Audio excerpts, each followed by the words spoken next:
Bienvenue à Indompté, un podcast bienveillant pour les parents qui choisissent d'offrir à leurs enfants une enfance heureuse pour un futur heureux.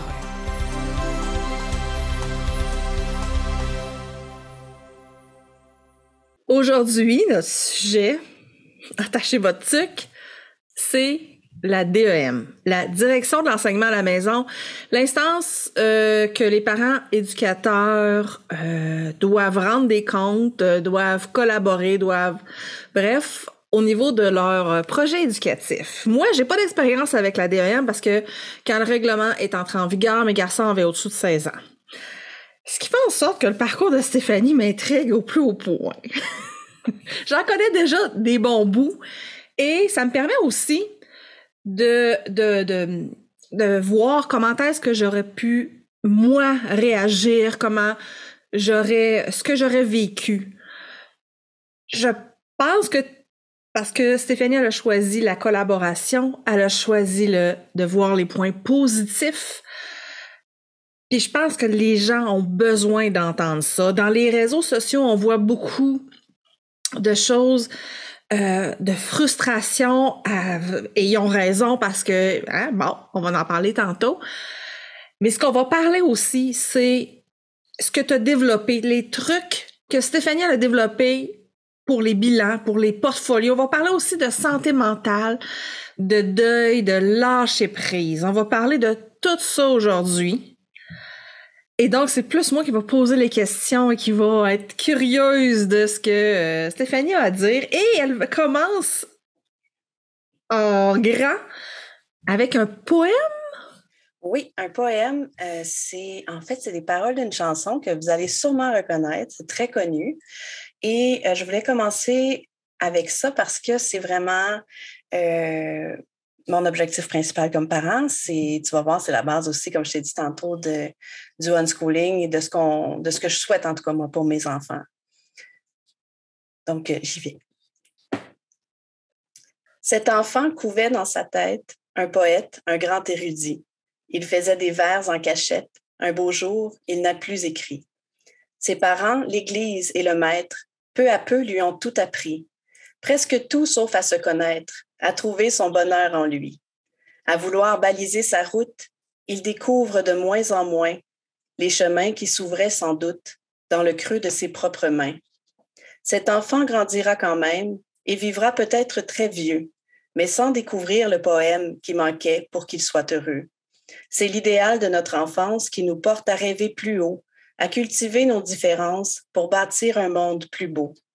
Mais si l'on tord et qu'on écrase dans des cases et sur des tableaux tous ceux qui gênent ou qui dépassent pour qu'ils rentrent dans le troupeau, suffira-t-il pour être un homme d'accepter que notre destin consiste à rentrer dans la norme, à rester sur le droit chemin?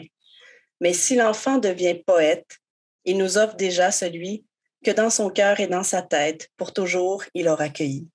Oh, wow! Est-ce que tu le reconnais? Non, pas tout. Yves Duteuil. Non. Yves Duteuil, l'enfant poète. OK. C'est vraiment très beau. Oui.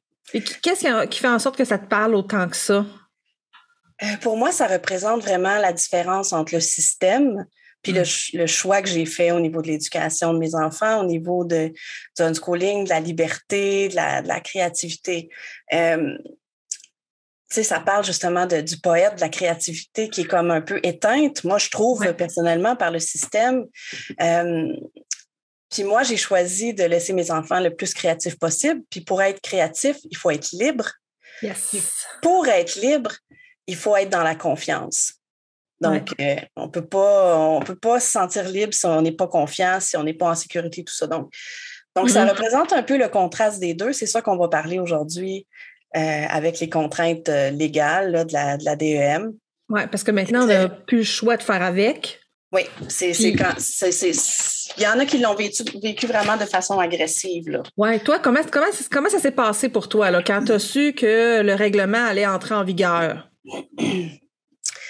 Moi, la veille, comme je pense que je te l'ai dit hier, la veille de la sortie du règlement, c'est le ministre Roberge qui a sorti ça dans les médias, là, son projet de règlement. Ben bon, il était pour être en vigueur le 1er juillet.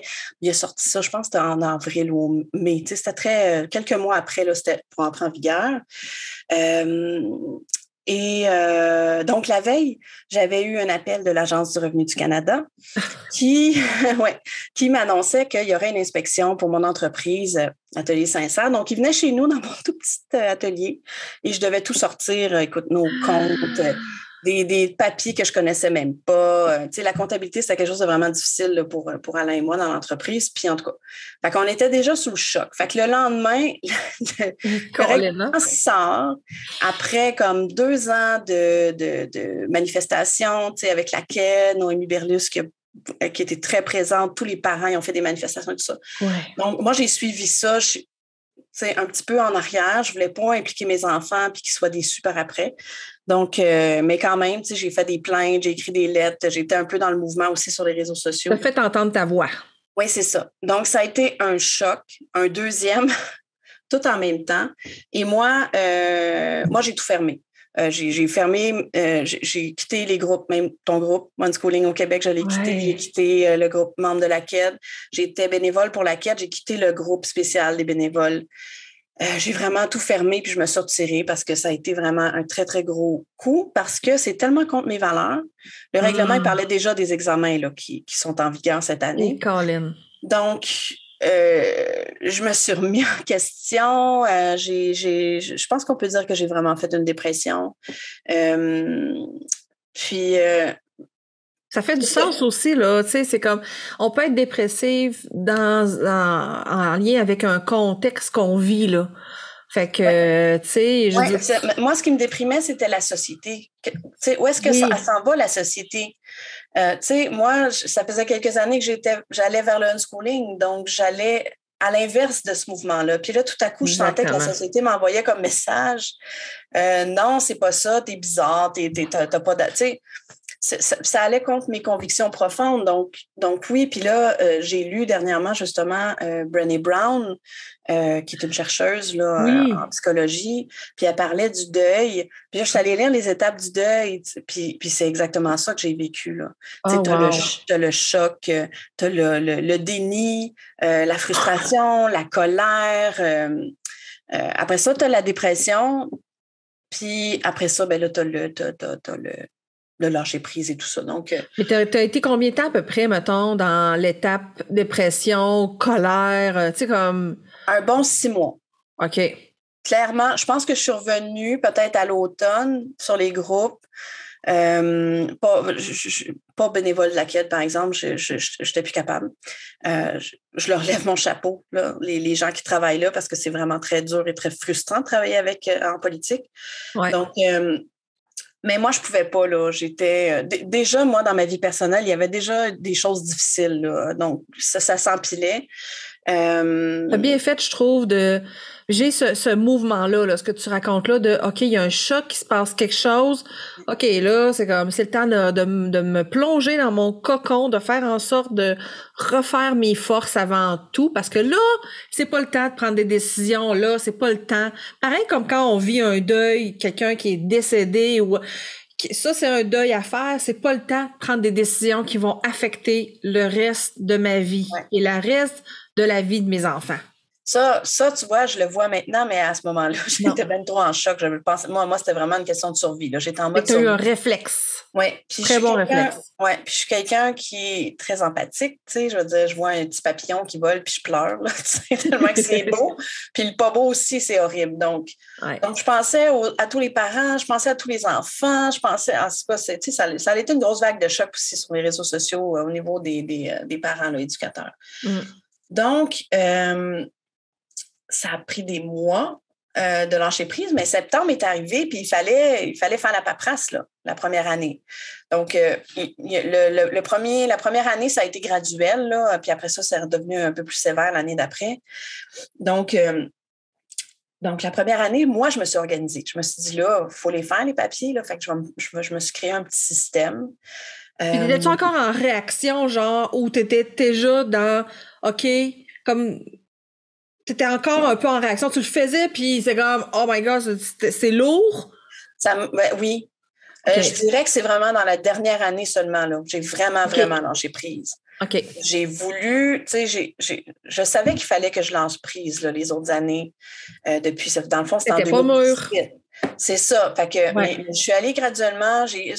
La première chose que j'ai faite pour m'aider, c'est, j'ai créé le planificateur. Je me suis dit, moi, ma ressource, elle a bien fonctionné la première année en 2018. Puis là, je me suis dit, l'année d'après, tu sais, on se sent impuissant face à ces trucs-là. Puis tout le travail que les gens de la CAD puis les parents avaient fait, puis c'était comme ça, un petit claquement de doigts, puis c'était tout effacé. Fait que je me sentais vraiment impuissante, moi aussi. Même comme groupe, je sentais qu'on était impuissant. Fait que je me suis dit, il faut que je fasse quelque chose pour me sentir utile, parce que sinon, j'aurais devenu folle. Fait que là, je me suis dit, là, j'ai fait ma paperasse. J'ai quand même une certaine facilité à faire ça. Fait que je me suis dit, je vais l'offrir. J'ai quitté mon travail, mon entreprise à ce moment-là. Je suis restée un petit peu pour la gestion là, au début, mais depuis octobre 2020, là, j'ai complètement quitté l'Atelier 500. C'est Alain maintenant qui a tout repris. Donc, pour me consacrer à ça. Donc, j'ai créé le premier planificateur. Puis pendant ce temps-là, c'est sûr, j'étais encore dans paperasse tout le temps, mais au moins, je me disais, ça va être utile, ça va servir, ça va peut-être aider. Et puis, fait que c'est là-dedans que je me suis lancée. Je l'ai refait la deuxième année aussi.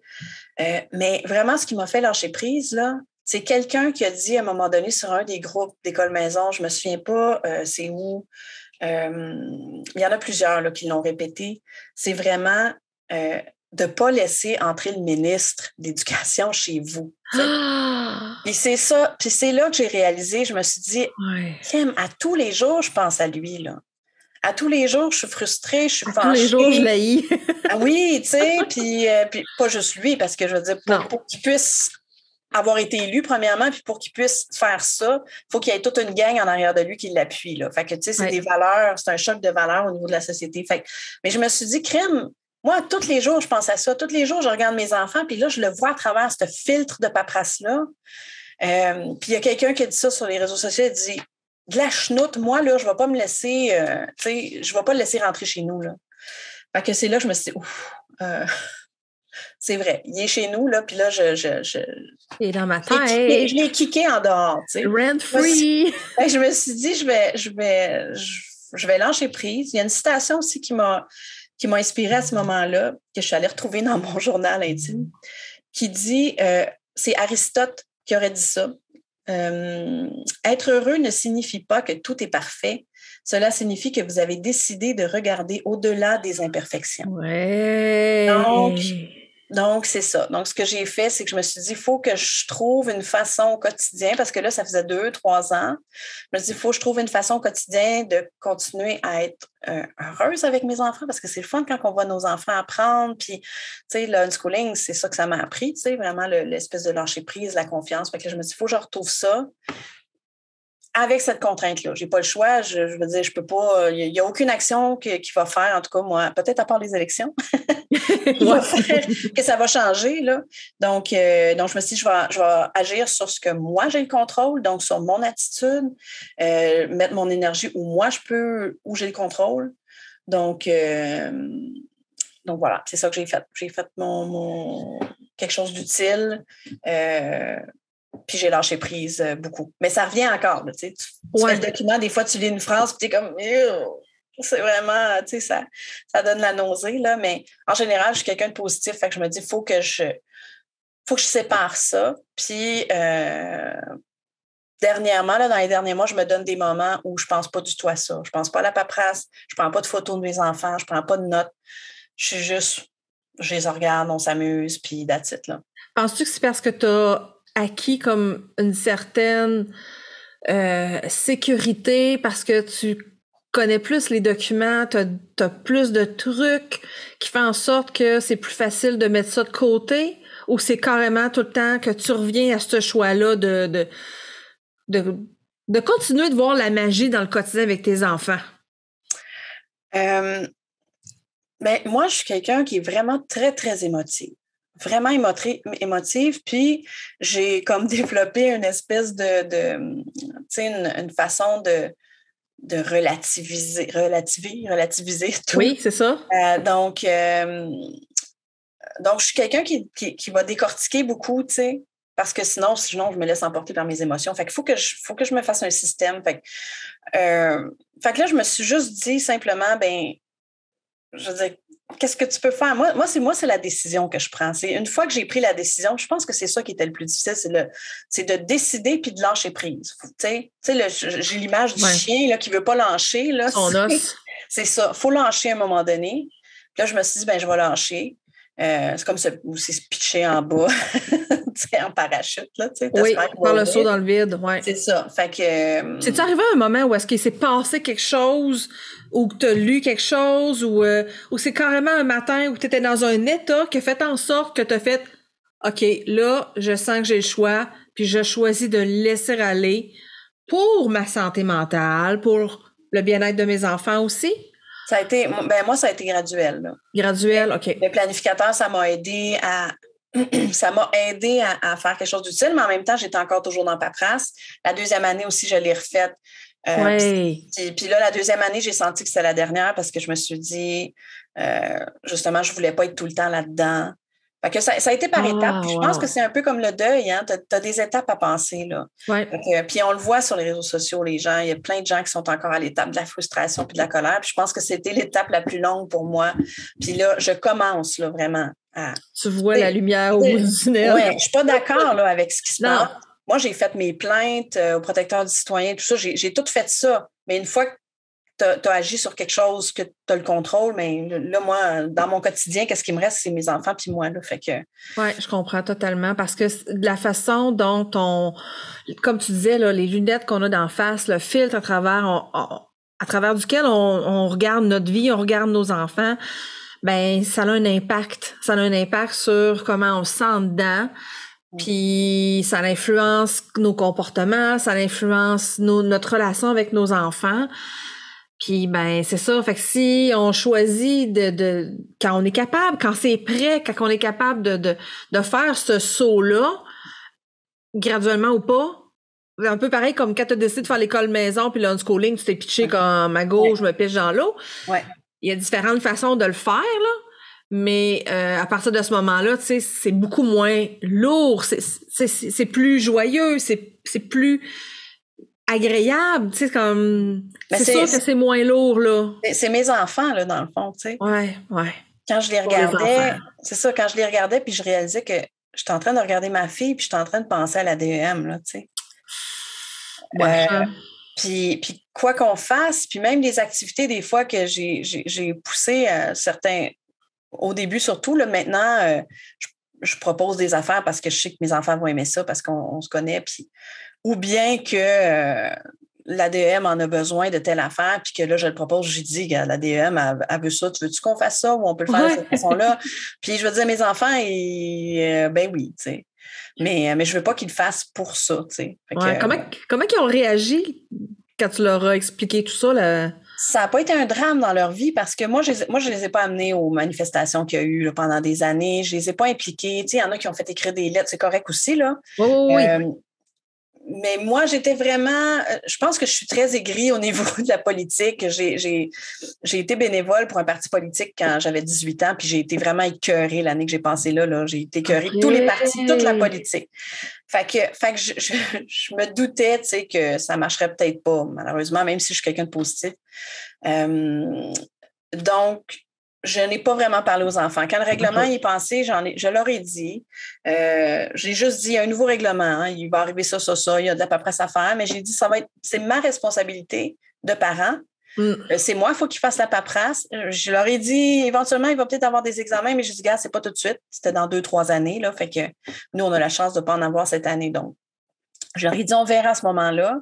Puis, j'ai dit, en attendant, c'est juste ça. Ça se peut que des fois, que je prenne plus de photos, que je vous demande qu'est-ce que vous avez fait, tout, tu sais, nomme-moi tel jeu ou des trucs comme ça. Puis c'est tout. Les autres, ça leur a pas... ils m'en ont jamais parlé. Ils n'ont jamais été intéressés à entendre parler de ça.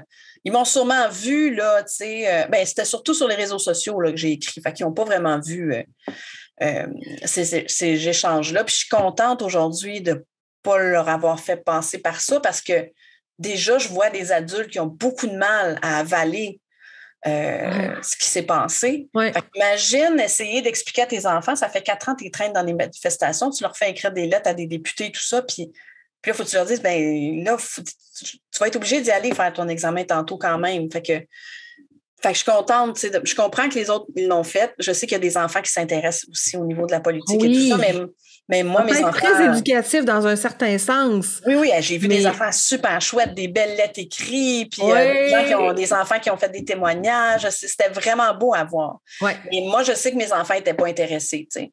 Oui, puis je me demande jusqu'à quel point ça n'aurait pas été aussi mon mouvement. Parce que moi, la politique, j'ai zéro intérêt là-dedans. Vraiment zéro intérêt. Je sais vraiment pas comment j'aurais réagi, mais je sais que quand il y a un choc, quand il se passe quelque chose comme ça, moi, j'ai besoin d'être dans mon cocon, puis j'ai besoin de laisser le temps passer, puis de regarder ça de l'extérieur pour préserver ma santé mentale. Ceux qui ont la santé mentale assez forte pour aller manifester, puis suivre ce que eux, là, ça dit en dedans d'eux. Je suis super contente, là, qu'il y ait ces gens-là. Mais je pense qu'on a chacun, tous, le droit de réagir selon comment on le sent. Je veux pas obliger les autres à pas manifester, puis les autres, je veux pas qu'ils m'obligent à aller manifester. Pour moi, c'est vraiment comme je gère ma famille, puis comment je vois notre famille dans la bienveillance, dans le respect de ce que l'autre veut, ce que l'autre veut pas. Pour moi, ça va aussi avec nos compétences dans la société. Tu le vois, il y a des gens qui sont toujours là-dedans, dans des... il y en a une dans notre groupe d'école maison, elle est dans toutes les affaires communautaires, elle va faire des manifestations pour toutes sortes de trucs. Puis, je veux dire, il y en a que c'est ça leur passion, tu sais. Oui. Moi, c'est plus la paperasse puis la lecture, fait que je le fais de cette façon-là. Il y a des gens qui sont des super porte-parole. Il y a des gens aussi qui vont dire, moi, je suis pas du tout porte-parole puis c'est pas du tout ma passion, mais je le fais par obligation. Ben, si tu le sens, c'est correct. Moi, je suis une personne super introvertie. Je sors pas beaucoup de chez nous déjà, fait que c'est sûr que moi, c'est pas un moyen. Puis des fois, on se sent coupable. Tu sais, on regarde qu'est-ce qui se passe, mettons, en Ukraine, puis on se sent coupable. On ne sait pas quoi faire et tout ça, ben, je pense qu'on peut tous trouver quelque chose à faire qui respecte qui on est, notre santé mentale aussi, tout ça. Donc moi, c'est clair qu'il fallait que je sois un petit peu plus... pas dans le bain, là. Mais ils ont toute mon admiration, là. C'est incroyable, là, les gens, là, tout le travail qu'ils ont fait, là, vraiment... Je suis contente qu'ils soient là. Oui, c'est ça. Je continue à être membre de la CAID, tu sais, puis à les appuyer, puis j'ai envoyé mes lettres de plainte quand ils l'ont demandé, puis tout ça, mais c'est ça. Oui, je comprends, parce que qu'est-ce que ça fait dans le quotidien, là? C'est ce projet éducatif-là qu'on a rêvé, on a changé tellement de choses, on a changé qui on était pour ça, là, ce projet éducatif-là, là. Là, je te regarde, puis je viens de perdre mon idée. Tu voulais me demander en quoi mon quotidien avait changé. Ah oui, OK. J'étais partie ailleurs. Moi, j'ai ma feuille. OK, ouais, c'est ça. Moi, j'ai la feuille aussi, mais c'est comme, non. Je suivais comme... Je trouve ça tellement beau de voir les gens aller, puis là, on est quelques années après, il y a des choses qui changent, il y a encore des inquiétudes qui remontent, mais on est fort de l'expérience qu'on a, puis j'aime tellement mieux aller voir vers, justement, c'est quoi le pouvoir que j'ai. Puis pas au détriment de ma santé mentale, parce qu'on le sait, si ma santé mentale va mal, c'est sûr que dans la maison, ça va pas bien. Fait que ça, pour moi, c'est super important, là, de préserver ça, puis c'est ce que tu as fait. Et là, je vais te la poser, la question. En quoi ton quotidien, c'est quoi qui a changé dans ton quotidien, puis celui de tes enfants, puis qui a aussi évolué depuis le règlement? Ben, la première affaire, c'est vraiment, je dirais, là, la grosse différence, c'est j'ai séparé la politique avec mes obligations légales là, au quotidien. Tu sais, parce que là, le règlement était là devant moi. Je veux dire, on avait des dates limites. Il fallait que j'envoie le projet d'apprentissage, il fallait respecter cette règle-là. Il y en a qui ont choisi de ne pas respecter la loi ou de lutter. Moi, je ne l'ai pas faite. Moi, je suis quelqu'un qui suit les règlements. Tu sais. Je veux dire, je vais faire les démarches, là, mais Donc, je veux dire, tu sais, le matin qu'il a fallu que je fasse mon papier, je me suis dit, ben là, c'est ça que je vais faire, mais je vais séparer les deux. Donc, j'ai fait de la planification pour pas avoir toute la journée, puis tous les jours, puis toutes les semaines, pendant toute l'année, ne penser qu'à ça. Fait que moi, ça, c'est la première affaire que je fais, c'est la planification. Fait que comment j'ai fait pour faire ma paperasse? C'est quoi tes trucs, là? Ben moi, la première chose que je fais, c'est que je regarde le programme au début. OK? Puis là, tu me parlais l'autre fois que tu as un bon souvenir, c'était horrible et tout ça. Ben là, je pense que c'est ça. Je pense que tu regardais la PDA. Fait que là, il y a une différence au Québec. Il y a le programme de formation de l'École québécoise, donc le PFEQ, et la PDA, qui est la progression des apprentissages. La PDA, là, c'est pas obligé. C'est un document qui a été créé pour aider les enseignants à faire leur plan de cours, mettons, là, OK? Donc, il y en a qui s'y réfèrent, il y en a qui se fient à ça, mais c'est vraiment, vraiment pas obligé. Fait qu'ouvrez pas ça, là, je veux dire, mal de tête même moi qui comprends vraiment bien le genre de paperasse du gouvernement, celle-là, je veux dire, tu lis trois mots puis tu t'endors, là. T'sais, comme je te disais, je suis sûre qu'ils ont été payés au mot, là, ces gens-là. Ça, ils ont fait des longues phrases de même. Je l'ai lu avec, comme je t'avais dit, je l'ai déjà lu 2-3 fois avec mes fils plus vieux, puis je leur disais, regardez ce qu'il faut que vous appreniez, puis on a bien ri, parce que ça n'a pas de sens. Fait que, le document sur lequel je me fie, là, c'est le programme de formation de l'École québécoise. Fait que là, il y a 5 matières obligatoires pour la DEM. Donc, tu sais, il y a le français, les mathématiques, l'anglais, l'univers social, puis j'ai dit l'univers social, oui? Oui. Les maths et les sciences. Bon, c'est ça. Et c'est les 5. Il faut choisir entre la langue française, la langue d'enseignement, c'est soit le français, soit l'anglais, puis la deuxième, bon. Fait que je vais sortir le PFEQ de chacune de ces matières-là dans le niveau de mon enfant. Là, moi, j'en ai 2. L'année passée, j'en avais 3. Là, je suis rendue à 2. Donc, je leur ai fait chacun un petit cartable et j'ai imprimé ces feuilles-là. Fait que, par exemple, je vais vous donner un exemple en français. Il y a 4 compétences. Il y a lire, il y a apprécier des œuvres littéraires, il y a communiquer oralement, puis il y a écrire. Donc, dans le programme, là, il y a des belles petites pages pour chacune de ces compétences-là, puis il y a un petit paragraphe par cycle. Les cycles, là, c'est première, deuxième, année, c'est premier cycle. Oui, ensemble. 3, 4, 5, 6. OK, fait qu'il y a 3 cycles. Fait qu'il y a un petit paragraphe, ça s'appelle « Attente de fin de cycle ». Moi, c'est ça que j'imprime pour chaque compétence. Puis ça donne en quelques phrases, comme je te le disais hier, ça dit l'enfant à la fin du cycle. Donc, on a 2 ans, dans le fond, devrait, mettons, en lecture, lire quelques petits textes illustrés. Bon, il donne un objectif général. Puis après ça, tu as les savoirs essentiels. Donc, ça, c'est quelques pages. C'est bon, ça, c'est le plus gros, là, c'est 5 à 10 pages, mettons, par matière. Puis là-dedans, en français, par exemple, c'est dans le 2e cycle, ça serait, je ne sais pas, là, mettons, la ponctuation, les points, puis les lettres majuscules, ou les synonymes, les antonymes. Bon, tu as une liste de notions comme ça. Fait que moi, au début de l'année, je prends ça, j'imprime ces pages-là importantes, puis je me fais un petit plan de cours. Puis là, les plans de cours, le truc, c'est d'aller en ligne. Les profs, il y en a plein qui en publient. Fait que vous cherchez, mettons, plan de cours 5e année primaire en français, mettons, puis vous allez en trouver. Là. Fait que moi, je me fais un petit plan de cours qui me dit, en gros, cette année, mettons, on va travailler la lecture. Ma fille est en retard selon le programme en lecture. Donc, je vais dire, je vais marquer lecture, je vais marquer 2-3 affaires de grammaire. Je vais dire, mettons, bon, cette année, c'est la conjugaison à tel temps, là, tel pronom. Je marque les textes à lire, mettons, ce serait... Ils font des suggestions, là aussi, là, dans le programme. Là, c'est pas nécessairement ça, mais genre varier les textes. Fait que ma fille, elle lisait des BD. Fait que là, je vais y proposer des petites histoires, des romans plus littéraires, des trucs comme ça. Fait que je me fais une petite page, puis c'est ça qui est le plus gros du travail de l'année, dans le fond.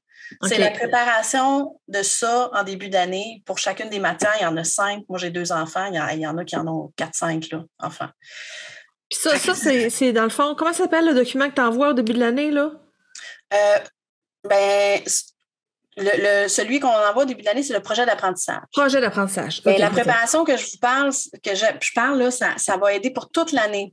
pour rédiger les papiers, pour la rencontre obligatoire avec la personne ressource de la DEM. Donc, c'est vraiment une base. Et surtout, je dirais encore plus en unschooling, parce que, je veux dire, habituellement, on n'impose pas c'est rare là, qu'il y a des cahiers, des manuels. Il y en a qui en font. Là. Moi, nous, on en fait maintenant, mais, en tout cas, entre guillemets, là. Mais en ayant cette préparation-là, puis en ayant une liste, là, quand ça arrive dans l'année, ça, mon deuxième truc, c'est de prendre des notes. Tu sais, par exemple, on regardait, mon fils s'ennuyait, puis on regardait Disney, qu'est-ce qu'il y avait, puis je regarde, il y a des documentaires, puis on voit un documentaire sur les Incas. Ouais, ça m'intéresse. Fait que là, ça, c'était en septembre, en mois d'août l'année passée, tu sais.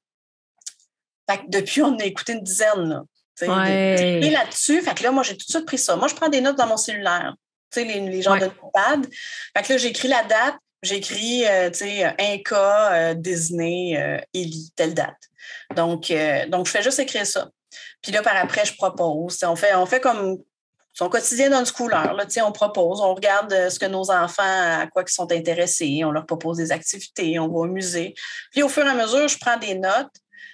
Puis après ça, là, tu prends ton document, puis tu t'en vas voir. Puis vraiment, là, ça fait comme depuis 2018, donc ça fait 3 années là, du règlement, puis je constate qu'il y a vraiment beaucoup de trucs dans le programme que nos enfants vont voir de façon naturelle là, en vivant leur vie. Ça, là, quand tu dis ça, là, pour moi, ça fait « wow ».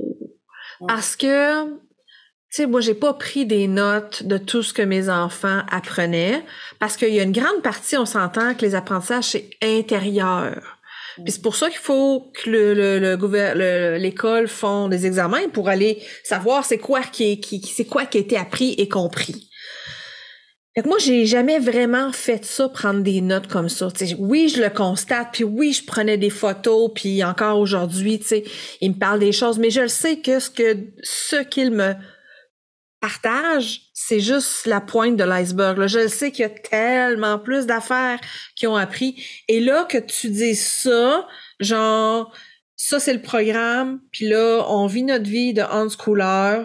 Puis après ça, je regarde un peu avec qu'est-ce qui est demandé, puis regarde, je suis capable de faire rentrer plein de choses là-dedans. Là. Et comment tu fais pour faire rentrer les apostrophes puis la ponctuation là en tant qu'unschooler? Puis surtout, quand tu as un enfant, mettons, qui lit pas encore ou qui a pas le goût d'écrire.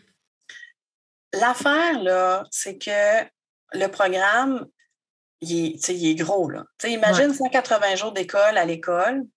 Mais de toute façon, il y a une enseignante qui m'a déjà dit, garde, le programme, on ne le passe jamais tout dans l'année parce que c'est quasiment impossible. Ils ne font pas tout leur cahier, ils ne font pas, tu sais, bon. Non.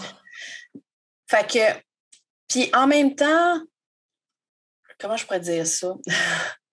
Je veux dire, on fait pas 100% du programme. À l'école, les enfants, tu sais, combien qu'ils retiennent à l'école? Là? Je vais commencer par là. Combien que l'enfant, il retient ce qu'il apprend à l'école. Ouais. Je pense que l'école met beaucoup l'enfant sur la lecture et l'écriture parce qu'ils veulent que l'enfant soit autonome tout de suite, parce que là, ils ont 30 élèves, puis eux autres, leur système, c'est les cahiers, parce que c'est comme, trouve ta page 30 cuc. Fait que c'est l'objectif principal, d'après moi, là, des premières années du primaire pour eux, c'est que l'enfant soit capable de regarder la page au tableau, de faire son devoir le soir avec tel numéro de page, de suivre les consignes et tout ça pour que ça fonctionne dans la classe. Sauf que, je me sais pas où j'en allais avec ça. Là. Chacun notre tour. Je te parlais, mettons, un enfant qui est pas intéressé à lire ou qui lit pas puis qui veut pas écrire. Fait quoi, lui, avec la ponctuation? Ben, c'est parce qu'il y a 5 matières obligatoires. Puis, en français, il y a 4 compétences différentes. En maths, il y en a 3. En anglais, je pense qu'il y en a 3-4, puis univers social aussi 3-4. Fait que c'est sûr que quand tu vas te présenter à l'ADM, là, il va y avoir des affaires qui n'auront pas été vues. Il y a des affaires qui vont être plus faibles. Je fais des guillemets là, pour ceux qui me voient pas sur YouTube. Donc, c'est clair qu'il y a des affaires qui ne feront pas de façon naturelle. Moi, il y a des trucs que des fois, j'ai pensé parce que c'était dans ma liste, là, mais je n'ai pas poussé pour écœurer mes enfants. Donc, mes enfants, je vous le dis, là, ils ont lu. Là, ils ont dit, ma fille, elle va avoir 11 ans. Là. Mon fils va avoir 13 ans cet été. Ça fait à peine 2 ans qu'ils lisent. Ouais, OK. Donc quand on a commencé le suivi avec l'ADEM, ils ne savaient pas lire, là, ou pratiquement pas. Là, ils étaient dans leur début. Puis l'ADEM, là, elle s'en fout du niveau de tes enfants. L'ADEM, ce qu'elle veut, là, elle veut un parent qui dise oui, monsieur, oui, madame, je vais suivre le règlement. Ah oui, mon enfant, il est en retard. Vous avez raison, là, je le vois. Il faut que tu saches où il en est, ton enfant, par rapport au programme. Fait que quand tu sais ça, là, moi, je lui ai dit, ben là, mes enfants ne lisent pas parce que je suis unschooler, parce que même moi, ma philosophie, c'était que ce genre d'apprentissage-là, il pouvait se faire plus tard. Donc, il n'y a pas de problème d'apprentissage, mes enfants, mais là, oui, avec le nouveau règlement, maintenant, je peux dire qu'ils sont comme en retard sur le programme. Donc, j'ai dit, ce que je vais faire, c'est ça, puis ça. Fait que j'ai nommé ce que j'allais faire. Puis l'autre truc aussi, c'est de miser sur les forces de l'enfant. Fait qu'en français, là, c'est clair, OK, mes enfants ne lisaient pas, fait que c'est sûr que l'écriture aussi, hein, l'orthographe, ça vient avec. Ça vient avec, on n'a pas vraiment fait. J'en faisais, nous, on lisait beaucoup en famille. Fait que j'en faisais un petit peu. Tu sais, quand ils ont commencé à lire de façon naturelle, mon fils, il questionne beaucoup la langue française. C'est drôle. C'est drôle, mais en même temps, tu n'as jamais de réponse. Fait que, tu sais, le verbe, là, il chante, ben lui, tu sais, c'était il chantant. Comment ça se fait qu'on ne prononce pas le « à » à la fin, tu sais? Fait que j'ai parlé de conjugaison. Fait qu'on l'a amené comme ça. Fait que dans ce temps-là, je peux le dire dans mes papiers, dire, ben oui, je l'ai travaillé ça avec mon fils, mais on l'a travaillé à l'oral pendant la lecture familiale parce qu'il n'est pas encore rendu là dans sa lecture. Fait que moi, je n'ai pas eu de problème, puis il y a beaucoup, beaucoup de parents que je connais qui ont des enfants en retard. Je fais encore des guillemets. Et donc, c'est pas là le problème avec l'ADEM. Le problème avec l'ADEM, c'est quand on se pose pour toutes sortes de petites affaires. Je sais que la CAID a eu une interprétation au niveau du règlement, puis que là, les gens ont voulu, dans le fond, manifester contre le règlement. Mais moi, j'ai trouvé que c'était contre-productif. Là. Moi, mon choix, ça a été de dire, ben, gars, cette personne-là, en avant de moi, elle n'a aucun pouvoir décisionnel. Ouais, je comprends. Quand même que je lui dis, non, je ne te donnerai pas ça, non, je ne te donnerai pas ça. Moi, ça ne me servait à rien. Ça faisait juste nuire à moi, mon cas, à moi. Parce qu'on est tous maintenant seuls devant. C'est un agent du gouvernement. Là. C'est comme le Revenu Québec. Si tu lui dis, ben non, je ne suis pas d'accord avec le formulaire que tu m'envoies, je n'ai pas le goût de le cocher, celui-là. Je ne veux pas payer d'impôts, monsieur. Oui, c'est ça, tu sais. Je n'ai pas coché ça ou non, je ne vous déclarerai pas ce montant-là. Il s'en fout un peu, là, le gars en haut. Là. Ouais. Fait que, oui, puis je pense que ce que tu dis là, ça fait penser aussi, c'est si on est dans une attitude d'opposition, une attitude de pas vouloir comme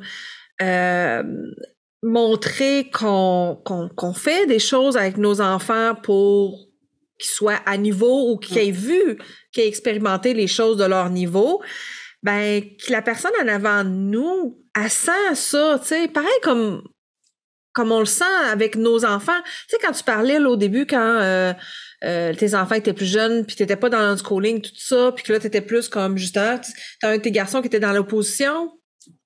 Mais c'est ça. Oui. Fait que, tu sais, c'est quand on le sait, là, quand quelqu'un s'oppose à nous, on est tout de suite sur la défensive. Ça peut pas faire une relation de collaboration. Puis une relation de collaboration, ça peut être favorable pour nous aussi, en tant que parents éducateurs. Ça peut comme alléger notre charge, faire en sorte que ce soit moins un moment comme stressant. Oui, bien, c'est les échos que j'ai, moi, de parents qui ont des difficultés là, avec l'ADEM. Bon, je ne dirais pas mes sources, mais les échos que j'ai, c'est que quand il y a quelque chose qui est difficile, c'est vraiment plus au niveau de l'opposition. Ils n'acceptent pas ça. Ouais, c'est ça. Moi, ça a été ma stratégie. Je sais qu'il y en a qui veulent juste pas, puis qui sont juste pas capables. Ouais. Ils sont encore probablement dans le deuil, puis ils l'acceptent pas, puis c'est bien correct, ça en prend aussi parce qu'ils vont se battre, ces gens-là. Mais moi, je sais que ça affecte nos familles. Je sais que ça va affecter leur famille aussi. Ouais, c'est ça. S'ils sont capables de prendre cette décision-là, puis de dire, OK, on utilise ça comme moyen de pression, je veux dire, c'est leur choix. Mais moi, mon choix, je me suis dit, je veux protéger mes enfants. Fait que dès le départ, j'ai tout de suite collaboré. Puis, je ne suis pas collaborée genre à tout donner, là, tu sais. Je suis quand même quelqu'un qui... des fois, j'ai l'impression qu'ils ont un petit peu peur. Je ne sais pas s'ils ont vu qu'est-ce que j'écris, tu sais, sur mes blogs. Sûrement pas, là, ça ne les intéresse pas, mais des fois, je me dis, en tout cas... ça a toujours été très professionnel. Je me dis, c'est un professionnel, il a sa job à faire. Fait que c'est comme ça que j'ai toujours agi. Quand il me demandait quelque chose, des fois, ça a été à l'encontre de l'interprétation de la KED parce que la KED, je veux pas, elle interprète ça le plus à notre avantage possible. Oui, c'est son travail. Sauf que moi, je sais, puis toi, tu sais, puis on sait tous que la loi, c'est l'ADEM qui l'a. C'est eux autres qui ont le gros bout du bâton. C'est eux qui ont leur interprétation. Si on va devant un juge, le juge, il va choisir l'interprétation du gouvernement. Dans la majorité des cas, c'est même d'ailleurs l'avis des avocats de la KED. Là. C'est pour ça que la KED n'a pas entamé de trucs juridiques. Donc, c'est ce que j'ai fait. J'en donne probablement un petit peu plus que ce que la KED recommandait, bien que là, ils sont en train de changer leur vision parce qu'il y a beaucoup de parents qui ont eu des problèmes. Donc, moi, je leur donne. Ma personne ressource, elle m'a demandé des traces. Là, ceux qui sont qui ont ça à faire là, cette année, là, qui sont inscrits à l'ADM, on a entendu parler beaucoup des traces qui étaient exigées, puis le règlement, ça ne le dit pas. Moi, je les ai données. J'ai dit à ma personne ressource, écoutez, j'ai pas grand-chose là parce que c'est tout mélangé partout, mais je peux vous donner des photos si vous voulez. Je vais vous envoyer 5 photos. Il voulait une trace par matière. OK. Donc, j'ai dit, je peux vous envoyer ça si vous voulez par courriel, mais je dis, il n'y aura pas le texte qui va avec. Il y aura pas. Il a dit, il y aura le contexte. Envoie-moi ça. Puis, ce que j'ai su après, c'est que dans le fond, eux, ils ont des trucs à cocher. Ah, c'est ça. Fait que ceux qui n'ont pas fourni de traces, eux, ils ne peuvent pas marquer dans leur document « a fourni des traces » avant la rencontre. OK. Donc, la KED, justement, là, dans son dernière infolette, elle dit « Force est de constater que tous ceux qui ne l'ont pas fait, ils ont eu des problèmes, ils ont eu des deuxièmes rencontres. Ah. Ils ont eu des exigences supplémentaires. » Fait que, tu vois, moi, je me suis évité ça, puis je m'en doutais. Je suis d'accord avec l'interprétation de la KED, mais je savais que ça ne changerait rien devant... Tu sais, que le monsieur, il est devant son papier, je veux dire, c'est sa job. Il faut qu'il remplisse son papier, puis il faut qu'il signe son rapport. Donc, moi, j'y ai envoyé. Okay. Je me suis arrangée pour faire le minimum, tu sais. Puis pendant ma rencontre aussi, j'ai essayé de montrer le plus de trucs possible. On n'avait pas grand-chose non plus parce que c'est des projets, là... On lui a montré notre petite serre avec les petites pousses dedans qui était tombée parce que le chat l'avait fait tomber, mais on lui a montré, on dit, regardez, c'est ça qu'on a essayé de faire, ça va marcher, c'est ça, tu sais.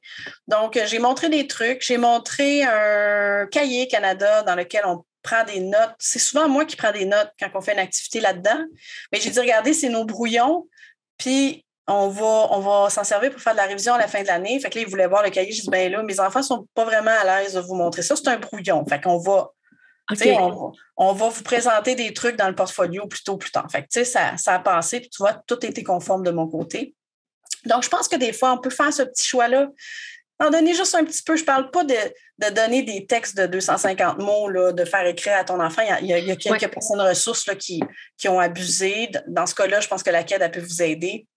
Mais si c'est demander des traces ou si c'est des trucs que toutes les personnes ressources demandent, des fois, en tout cas, moi, je trouve que ça a valu la peine que je fasse cet effort-là parce que je n'ai pas eu de deuxième rencontre.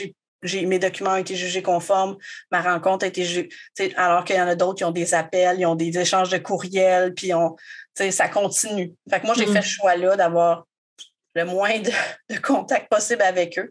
Fait que des fois, ça veut dire donner un petit peu plus.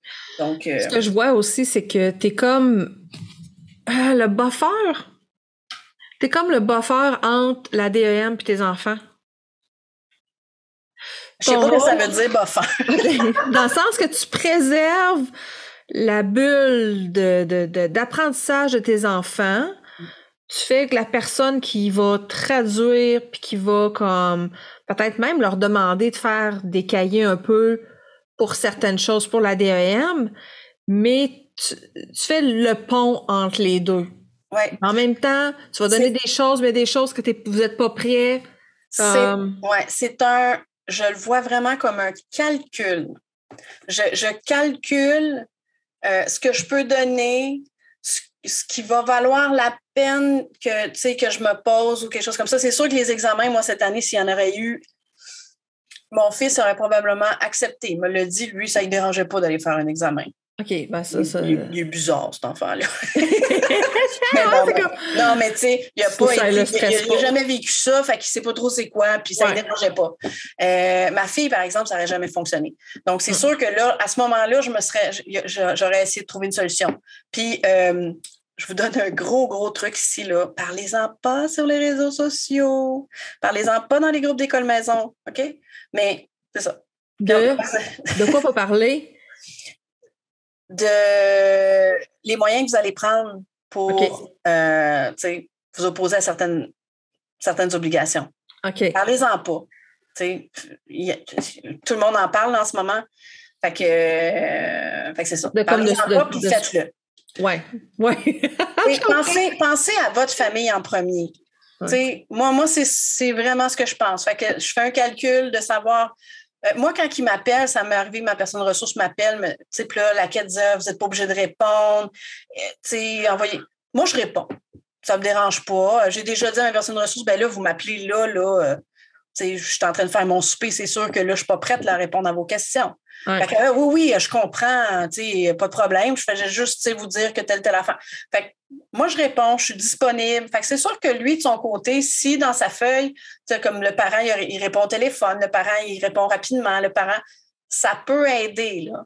Ouais, c'est sûr qu'il y a des exceptions là, d'abus, mais en général, là, moi, en tout cas, je juge là, que ça m'a aidé un petit peu, puis que ça se peut que j'aille un peu de lousse à cause de ça, parce que... tu collabores. Oui, puis parce que ma personne ressource, elle sait que ça me pose une question, je vais y répondre, puis je vais m'expliquer, puis je vais, Fait que c'est ma stratégie avec eux, là. OK. Puis là, as-tu d'autres trucs? Parce que sur ma feuille, je vois là qu'il y en a plein, là. Oui. Ben, mes trucs, avec ma personne ressource, moi, c'est je montre le beau. Je montre, Explique. Je veux dire... l'enthousiasme, là, c'est communicatif. Donc, c'est clair que si tu es présent devant cette personne-là dans la rencontre, par exemple, en vidéo ou en personne, puis tu es comme ça défensive, puis là, je vais vous montrer ça, mais j'ai pas la loi me demande pas. Si tu es dans l'opposition comme ça, l'énergie. C'est pas ça que je fais. Ouais. Moi, je m'arrive, puis je suis nerveuse, là. J'aime pas ça, moi, ces affaires. Non, je suis nerveuse. Ça me stresse, mais je me dis, je fais le truc que je faisais quand j'étais jeune, je vomissais avant mes oraux, OK, à l'école. Puis il y avait quelqu'un qui m'avait donné un truc qui a fonctionné, il m'a dit, fais semblant, fake it until you make it. Ouais. Je faisais ça, bon. Ouais. Fait que dans mes oraux, j'arrivais en avant, puis là, les autres, t'es-tu nerveuse? Pas en tout, tu sais. Puis en dedans, j'étais en liquide. Chacun dans tes bobettes. Tu sais, là. Fait que j'arrivais en avant, puis là, il disait la première phrase, dis-la le plus fort que tu peux, parce que tu as tendance à faire je suis même pas chaud. Fait que je le disais fort, tu sais, puis après le début. Fait que je fais ça avec mes personnes ressources. Tu sais, bonjour, puis j'essaie d'avoir l'air positif et enthousiaste. Fait que je montre le beau que mes enfants font. Et des fois, les personnes ressources, ils ne veulent pas voir si c'est pas très pointu par rapport, comme ma fille, mettons, est en 5e année. Si c'est quelque chose qui n'est pas de 5e année, je me le suis fait dire. Ça, c'est poche. Je t'ai dit, mais ça, c'est du secondaire 2. Mais t'as-tu fait du 5e année? En tout cas, ça, c'est poche, mais moi, je le fais pareil. Je le montre. Regardez le beau projet. Regardez la belle affaire. C'est ce qu'ils font, nos enfants! C'est ça. Puis, tu sais, ça se transmet, l'enthousiasme. Ils vont voir qu'on est un parent impliqué, qu'on connaît notre enfant, qu'on fait des affaires et tout ça. Fait que ça, c'est mon premier truc. Le deuxième, je dirais que c'est peut-être un des plus importants, surtout si vous avez un enfant qui est excuse-moi, si vous avez un enfant qui a un retard, entre guillemets, c'est de montrer les forces. Tu sais, le fameux système scolaire, là, il mise sur les faiblesses des enfants. Ouais. Le programme, il est fait là-dessus. C'est vraiment, tu sais, le remplir la tête vide. Les autres, c'est comme ça qu'ils voient ça.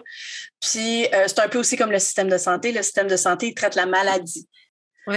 Hein? Ça me fait penser à justement Geneviève Racoum qui parlait que les chamans, eux, tu sais, les médecins, ils traitent la maladie, puis le chaman, il traite la personne. Ouais. Donc, c'est un peu la même chose. Moi, je montre les forces de mes enfants. Dans mes documents, comme mes enfants en lecture et en écriture sont pas mal, ils sont pas vraiment à leur niveau scolaire attendu, je mets en avant l'anglais. Mes enfants sont presque bilingues. Fait que j'en mets plus en anglais. Mm-hmm. Même si le système, il priorise beaucoup le français puis les mathématiques puis un peu les sciences, je vais aller mettre ça là-dedans. En français, par exemple, peut-être que mes enfants, ils sont peut-être pas super avancés en lecture. Là, je dis ça, mais mon fils de 13 ans, il a débloqué. Là. Il lit à tous les soirs maintenant. Il triple. Là, il est revenu à son niveau, là, je dirais, là, à 13 ans, là, bientôt 13. Ouais, donc, je mets l'emphase là-dessus. Fait que je mets la liste. Écoute, j'ai dit, as-tu la liste des livres que tu as lus dernièrement? Tu sais, puis là, il m'a regardé, puis il a regardé sa bibliothèque qui est remplie de livres. Puis il m'a dit, ben, t'as tout ça, là. Tu as déjà tout lu? Puis là, je dis, moi, tu sais, je vais t'en trouver d'autres. Fait que, moi, il dit, j'ai tout lu, tu sais. Fait que, ça, regarde, je le mets. Puis il n'y en a pas un enfant qui n'aura rien fait dans aucune des matières, dans aucune des compétences.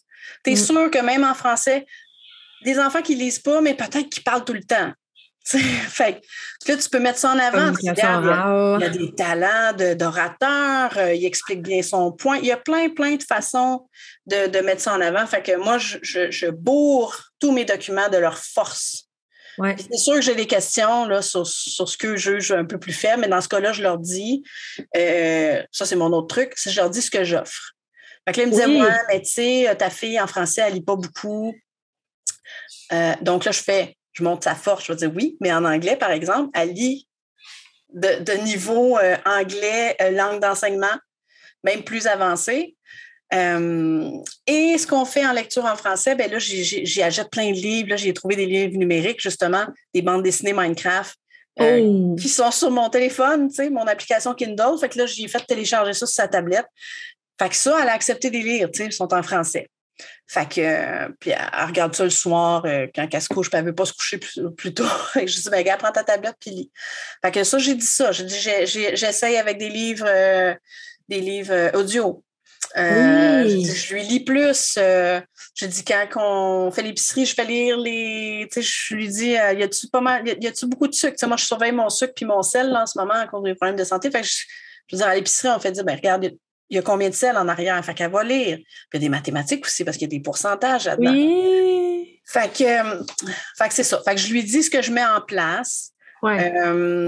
Ma personne ressource d'avant, elle me disait, elle m'avait proposé des affaires. Le monsieur me disait, ah, ben, tu pourrais aussi faire ça. Puis là, dans ce temps-là, tu dis, ah oui, wow, c'est une super bonne idée. Je note ça, puis je vais regarder si ça fit ou si ça intéresse mon enfant. Parce qu'il pourrait avoir des bonnes idées, puis il pourrait pas avoir de bonnes idées. On connaît nos enfants, là, c'est nous les spécialistes. Ouais. Puis tu dis pas, non, mes enfants ne sont pas intéressés. Je prends note, puis je vais offrir ça, puis je vais aller regarder. Définitif. Donc, puis vous pouvez le demander aussi avec votre personne ressource. Donc, ça, c'est mes trucs. Attends un petit peu, je vais regarder ma petite liste parce que je trouve ça vraiment génial que tu fasses ça parce que c'est comme, OK, mon enfant, selon le niveau où il est supposé être rendu, il est jugé comme faible ou il n'y a pas assez de preuves, mais voici ce que je mets en place pour... Oui. Comme ce que je vais offrir à mon enfant. Ça va pas dire qu'il va le faire. Ça veut pas dire que ça va fonctionner. Mais voici comme, je le sais, puis vous, comme là, je suis responsable, là. Comme... C'est ça. Faut que tu montres que tu es le cheerleader enseignant de ton enfant, tu sais. Ouais. Fait que ça, c'est mon autre point. L'ADM, elle voit ce qui est important là, pour eux aussi, c'est que tu saches où il en est par rapport au programme. Fait que vous en sortez pas, il faut lire le programme. Pas la grosse PDA, mais le lire à peu près, puis tu peux demander sur les réseaux sociaux, votre enfant en lecture, de toute façon, il y en a qui le demandent sur la quête, souvent sur le groupe membre, puis les gens leur disent, ben ça dépend, puis c'est variable, mais c'est ça, c'est de le savoir où il en est. Ouais. Donc, puis de pouvoir le dire, de pouvoir dire si votre personne ressource, je dis, il est en retard. Oui, c'est vrai que je le sais, mais il est en retard dans ce petit aspect-là, mais dans l'autre aspect, il est un petit peu plus en avance. Tu sais, mon fils, il a déjà été évalué en 4e année, juste avant qu'on aille vers le unschooling. On avait des menaces de la pédiatre là, de nous dénoncer.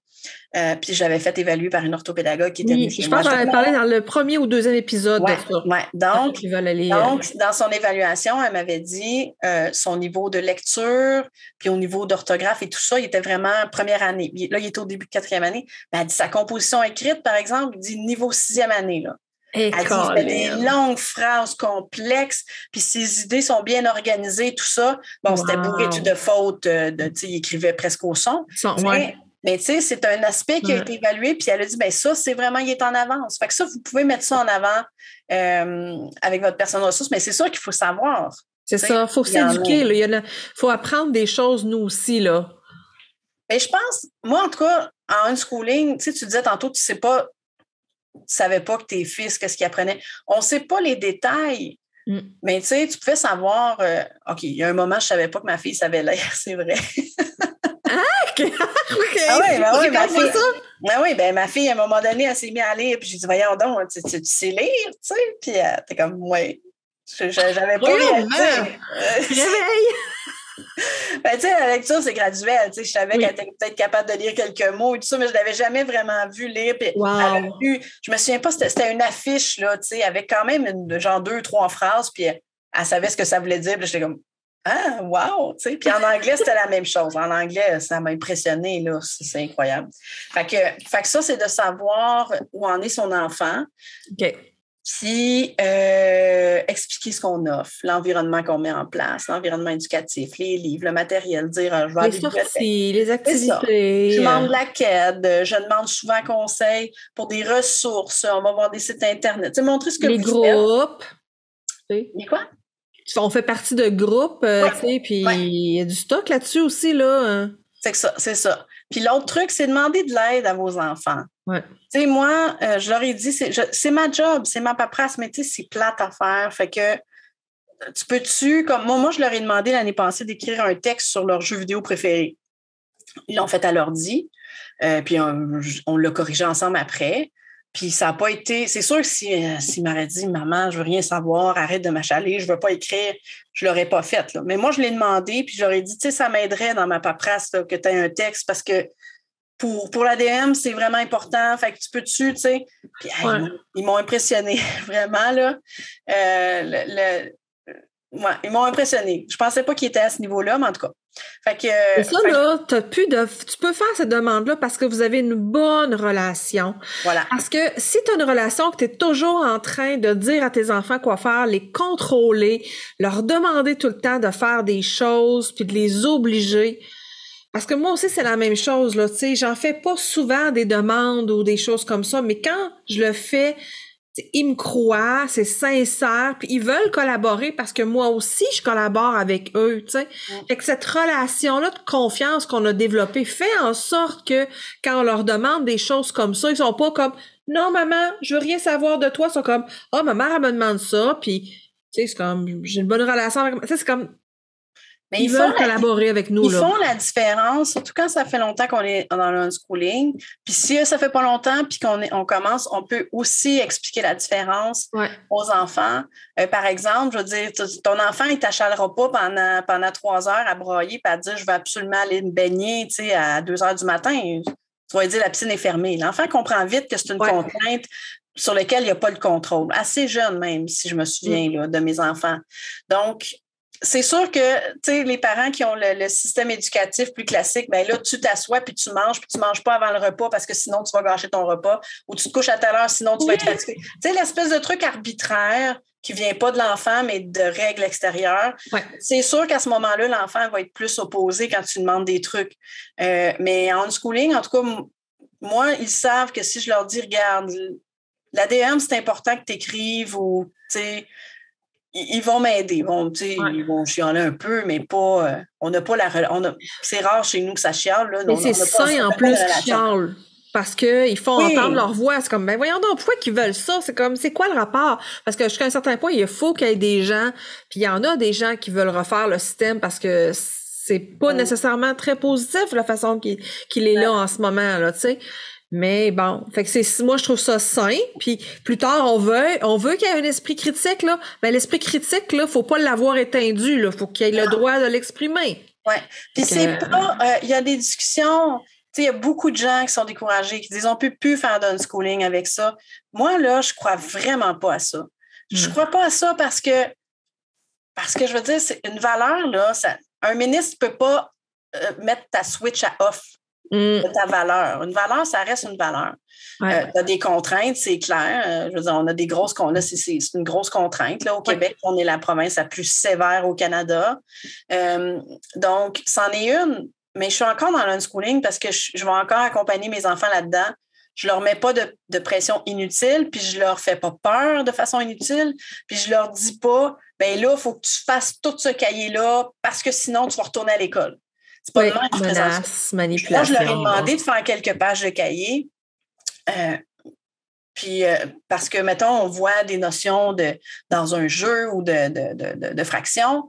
Ben, tu sais, moi, j'avais des cahiers depuis le début là, pour pouvoir apprendre. Ça, c'est un autre truc. Tu peux acheter des cahiers pas chers, là, puis tu vois un peu le niveau de ton enfant, tu vois comment ça s'appelle, tu sais. Puis ça a changé. Hein. Il y a des affaires là, que j'étais comme, j'ai jamais fait ça, moi, en tout cas.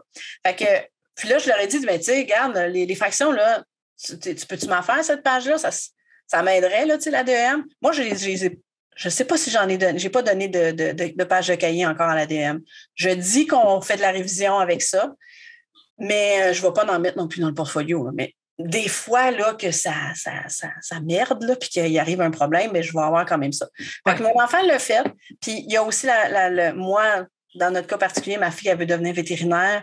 Puis là, ça commence à être un sujet récurrent, là, tu sais. Des fois, je vais être pompier, je vais être astronaute. Oui. Mais là, ça fait longtemps, ma fille, elle tripe sur les chats, sur les animaux, les serpents, Donc, fait que là, j'ai commencé à y en parler, tu sais. Puis à mon fils aussi, à 13 ans au secondaire, je pense que c'est aussi notre responsabilité de leur dire le diplôme d'études secondaires, il peut être nécessaire peut-être pour ce que vous voulez faire plus tard. Je ne les achale pas aujourd'hui à faire des cahiers là, parce qu'il faut qu'ils passent leur examen dans 4-5 ans. Là. Mais j'ai commencé. Puis ma fille, elle a pris goût au cahier de mathématiques. Et je dis, elle a pris goût, là, elle n'en fait pas tous les matins. Là. Non. Et de temps en temps, on ouvre le cahier, puis je leur montre ça, puis des fois, je leur dis, regarde, Élie, là, regarde, là. Tu trouves pas que ça, c'est nono, cette page-là, là? Mais c'est ça que tu serais censé faire à l'école. Moi, je sais que tu sais ça, là. Fait que là, il fait la page, puis là, il trouve ça bien drôle, tu sais. Puis là, lui aussi, il aime ça parce qu'il dit, c'est le fun. C'est facile! Oui, c'est facile, tu sais. Fait que moi, c'est comme ça. Je sais qu'il y a des enfants qui ne voudront rien savoir là, d'un cahier, mais il y a aussi l'attitude qu'on a eue par rapport à ça avant. Dans le unschooling, on le sait que c'est pas vrai qu'il n'y a pas de cahier dans le unschooling. Le unschooling, c'est uniquement suivre l'intérêt de l'enfant. Ouais. Donc, moi, j'ai des cahiers depuis quelques années ici. Moi, j'aime les cahiers. Ouais. J'adore les cahiers. Fait que ça n'a jamais été démonisé. Ça a jamais été... Ils n'ont pas été à l'école non plus. Je sais qu'il y a des enfants qui ont été à l'école puis ça les a traumatisés. Ouais. Donc, mais c'est pas ma ressource c'est pas ma ressource principale là, que j'ai là, de traces. Là, Non, parce que c'est loin d'être celle qui est vraiment intéressante. Les enfants, ils ont besoin d'apprendre dans la vraie vie, pas dans les cahiers. Oui, puis la DEM, là, sur les groupes d'école maison, j'ai vu des parents qui faisaient que des cahiers puis ils se sont fait dire oui, mais qu'est-ce que vous faites? Qu'est-ce que vous faites à part les cahiers? T'sais? Faites-vous des projets? Fait que c'est pas. Eux autres non plus, là, je pense pas que la plupart, ils ne trippent pas ces cahiers. Là, ils veulent voir des projets, des trucs comme ça. Fait que ça, c'est un autre truc. Puis, il m'en restait 2. Ah oui. Il y en a un, là. Tu sais, qu'est-ce que j'ai remarqué? J'ai réalisé que c'était un super apprentissage en ce moment de vivre avec cette contrainte-là parce que, tu sais, comment qu'on veut que nos enfants ils soient outillés plus tard quand ils vont arriver devant une grosse contrainte comme ça? Tu sais, je sais pas, moi, ils vont vivre à quelque part, puis il y a une grosse porcherie qui va se construire à côté, puis, tu sais, comment je veux qu'ils réagissent? Tu sais, comment je veux qu'ils fassent face à ce problème-là. Fait que ça m'a aussi beaucoup fait réfléchir, moi, à mon attitude, à me dire, c'est clair que je voudrais que mes enfants suivent la loi, là, tu sais, de base, là. Je sais que des fois, c'est pas moral, mais il faut choisir ses combats, tu sais. Ouais. Donc, oui, mon attitude, je leur dis que je ne suis pas d'accord avec ce règlement-là. Je leur dis qu'est-ce qui est important, qu'est-ce qui n'est pas important pour moi. Mais en même temps, on suit la loi, tu sais. Ça, on peut comme utiliser le système, c'est comme Benjamin et Léo, quand ils ont voulu avoir leur diplôme d'études secondaires, ils ont été là à l'école des adultes, ils ont utilisé le système pour leurs objectifs. Ben oui, parce que, je veux dire, pour aller au cégep, comme ma fille, ça va aller en soins vétérinaires, là. Il y a peut-être d'autres façons là, que le DES, je ne sais pas encore. Mais c'est un chemin, c'est le chemin le plus simple là, jusqu'à date là, de retourner à l'école en secondaire 4 et 5. Donc, c'est pas, je veux pas démoniser quoi que ce soit du système parce que il est là le système, puis ça se peut qu'il serve. Puis j'en connais beaucoup d'unschoolers qui ont retourné à l'école, justement, le TT fils, mais il y en a d'autres aussi qui sont allés parce qu'ils allaient en médecine ou parce que. Donc, c'est ça. Donc, les unschooling, ça, c'est à retenir. N'importe quelles ressources sont sur un pied d'égalité, que ce soit un jeu vidéo, un cahier, n'importe quoi, c'est la même chose. C'est ça. Et si l'enfant, il ne voit pas bien, il voit pas comme de façon démoniaque, là. Puis Puis l'autre truc, là, c'est je me déconnecte de la DEM. Ouais. Je me garde des moments où vraiment, là, ça peut être une comme des semaine vacances. Ouais, une semaine complète où je dis là, je prends pas de notes, là, je prends pas de photos. Là, on s'en va au parc, puis non, je prendrai pas full photo. Puis, tu sais, faut essayer faut voir ça comme un travail. Moi, je le vois comme un travail. Je me dis, c'est comme si c'était une job à temps partiel, presque à temps plein, mais à temps partiel. Puis je me dis, là, j'ai droit des fins de semaine, puis j'ai droit des vacances. Fait que à ces moments-là, faut le faire. Moi, j'ai du mal à le faire. Mais quand je le fais, à chaque fois, je me dis pourquoi je le fais pas plus souvent? Ça fait du bien. C'est vraiment un besoin. Là. Fait que ça, c'est mes petits trucs. C'est bon, c'est plein d'affaires. Je suis sûre que ceux qui vont t'entendre, ils vont triper. Peut-être qu'ils vont avoir d'autres questions. Si vous avez des questions, écrivez-nous. On est partout. Puis on met des liens partout. Là. Fait que venez nous trouver, puis on va répondre à vos questions. Mais je trouve ça génial de voir où est-ce que tu en es rendu. Parce que un objectif que moi j'avais avec mes enfants, c'est de faire en sorte qu'ils soient, on entend beaucoup parler de ça, de la régulation des émotions, là.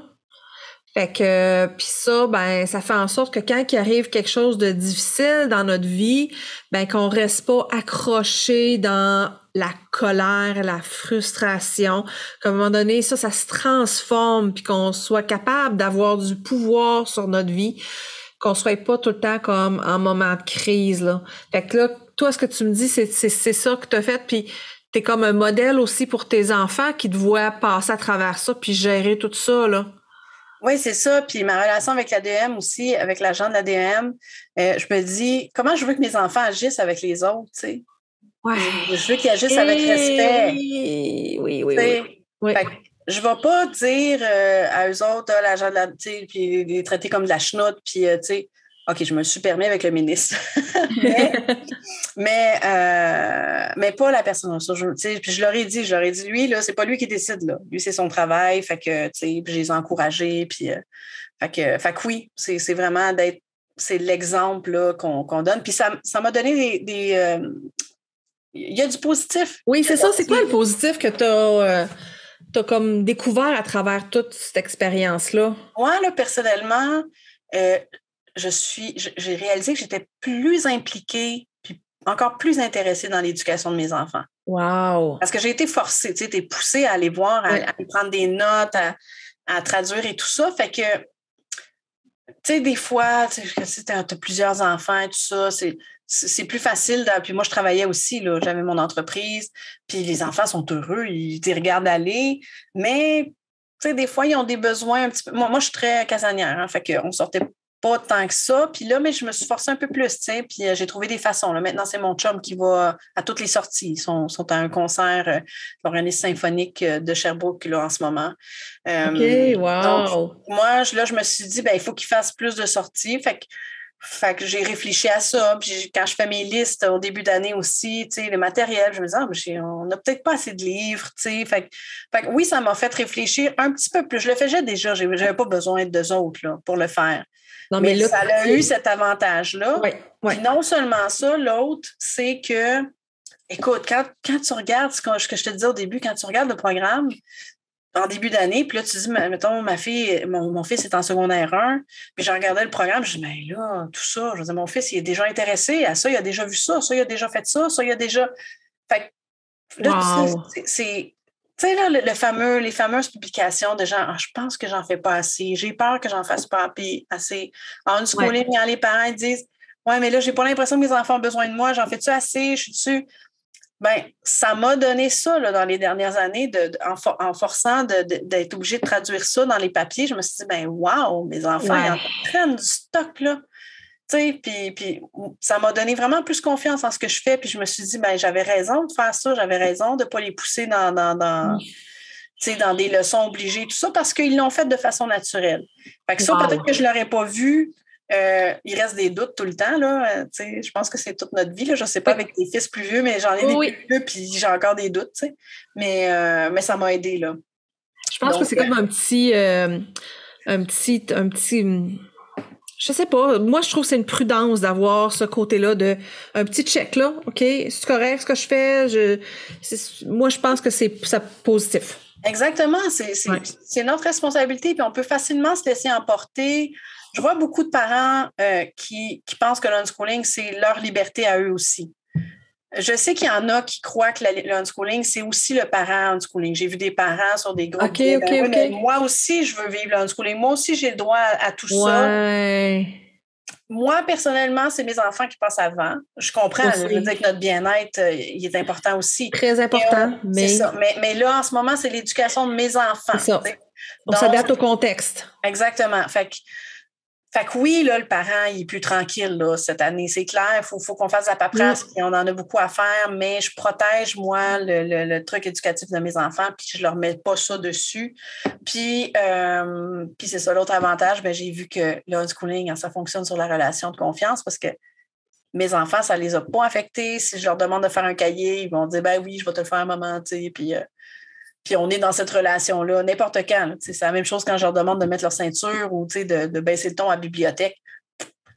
Chez nous, il n'y a pas un enfant qui est en opposition parce qu'il sait que je demande quelque chose parce que c'est vrai. Ils ont confiance. C'est ça. C'est pas juste parce que tu as décidé que c'était comme ça dans la vie. Exactement. Ça fait du sens. Fait que là, aujourd'hui, je suis contente d'avoir fait du unschooling depuis 7-8 ans parce que là, aujourd'hui, devant la DEM, j'ai cet avantage-là d'avoir cette super relation avec eux. Puis ça, je pense que, il y en a qui vont se dire, ah oui, mais moi, je commence. Je pense que c'est quand même possible. C'est sûr que c'est plus compliqué que quand moi, j'ai commencé à 8 ans, là, mais je pense que c'est possible. C'est toujours possible de choisir notre attitude, là. Puis il faut se dire aussi que c'est temporaire dans le sens parce que ça va évoluer. C'est ça qui est arrivé ailleurs, c'est que ça l'a évolué. Fait que nous aussi, ça pourrait être évoluer. Puis on pourrait avoir aussi du positif. Tu sais, je me souviens, moi, de gens qui faisaient l'école maison, mais que sa fille, elle faisait le sport-études. Ça peut ouvrir des portes vers des choses, des services qu'on pourrait accéder, qu'on n'a pas droit, et que ça pourrait être intéressant aussi d'avoir ça, là, d'avoir ce positif-là, de ces ressources-là, ces personnes-là qui pourraient nous conseiller. Fait qu'il y a des choses à développer. Puis, oui, mais la personne ressource aussi, tu sais, là, on voit beaucoup de négatifs sur les groupes, mais c'est un petit groupe, là. Mais si on voit, on en a une amie en commun qui, elle, ses enfants trippent, ils ont adoré leur rencontre avec leur personne ressource. Puis elle est vraiment contente d'avoir cette personne-là, puis même elle a un contact avec la commission scolaire, puis elle est contente d'avoir de l'aide et d'avoir des ressources. C'est ça. Fait que ça peut servir. Puis même pour les unschoolers, si demain matin, votre enfant décide qu'il veut justement être médecin, là, vous allez devoir faire affaire avec l'école, avec la commission scolaire, avec ces affaires-là. Fait que je pense qu'il faut toujours se garder des portes ouvertes. Puis il faut voir le côté positif, certains côtés positifs. Là. Ça n'enlève pas qu'on puisse se battre contre des trucs avec lesquels on n'est pas d'accord, mais garder ce petit côté-là de positif. Puis ça l'aide pour la santé mentale. Oui, mais en conclusion, je pense que vous l'avez compris, là, tu sais, qu'on a vraiment comme envie de mettre du positif là-dessus parce que le négatif, on le voit par défaut, on le voit beaucoup plus gros qu'il est. Puis on a le goût d'avoir ce vent positif-là dans notre vie. Fait qu'on a envie que si ça vous inspire, que vous puissiez le partager, que vous commentez, puis que vous nous disiez, vous, là, comment ça se passe? C'est quoi le positif? C'est quoi le positif que vous vivez en ce moment? Celui que vous espérez? Bref, on veut savoir aussi, puis on veut lire aussi comment ça se passe bien pour vous. Oui. Fait que écrivez ça un peu partout, écrivez-nous, on veut savoir comment ça se passe pour vous. Puis si vous avez des questions, des commentaires, venez nous rejoindre, puis écrivez-nous ça, puis on va se faire un plaisir de vous répondre. Oui, tout à fait. As-tu quelque chose d'autre à ajouter là qui qui est prêt là, ou tu sens que t'es-tu comme contente de cet épisode-là, de ce qu'on a vu, puis... Oui, ben là, j'en aurais plein d'autres à faire. Là, oui, c'est ça. Hein? Quand on commence à faire la liste, là, puis je dirais juste ça, là, ceux qui sont vraiment dans le négatif puis dans le truc, tu sais, je vous lance le défi, là, essayez juste une journée, tu sais, de trouver du positif. Même, vous allez dire, ouais, mais il n'y en a pas de positif, là. Essayez. Fake it until you make it. Juste pour voir. Juste pour voir. Une expérimentation d'une jour. Juste pour voir. Une journée de vacances du négatif. Exactement. Ouais, ça peut être. Définitif. Parce que, tu sais, à la fin de la journée, là, on est à la maison avec nos enfants. C'est tellement ça le plus important, d'avoir cette position-là, d'être proche d'eux et d'être comme au premier banc. Oui. De voir leurs yeux puis de les voir comme... Puis d'être un exemple aussi, un exemple pour eux, là, tu sais, c'est une bonne partie du unschooling, là, c'est d'être un modèle et tout ça. Donc c'est à réfléchir aussi dans nos relations avec la loi et avec le règlement. Tout à fait. Comment qu'on veut que nos enfants nous voient, là. Ils nous checkent, là. Ils sont en train de nous regarder. Ah oui, c'est sûr! Moi, ils sont littéralement comme vraiment pas loin en plus en ce moment, ouais. Hey, merci beaucoup, Stéphanie, encore pour ce beau moment passé ensemble. C'est toujours le fun de jaser, puis c'est jamais assez long. Fait qu'on se dit à bientôt! Bye bye! Bye! C'est déjà tout pour aujourd'hui. On espère que ça vous a plu. Merci tellement beaucoup de nous écouter. Si vous avez des questions, des commentaires ou des suggestions, n'hésitez pas à nous écrire. Toutes nos informations et les différents moyens d'entrer en contact avec nous sont dans la bande info de l'épisode.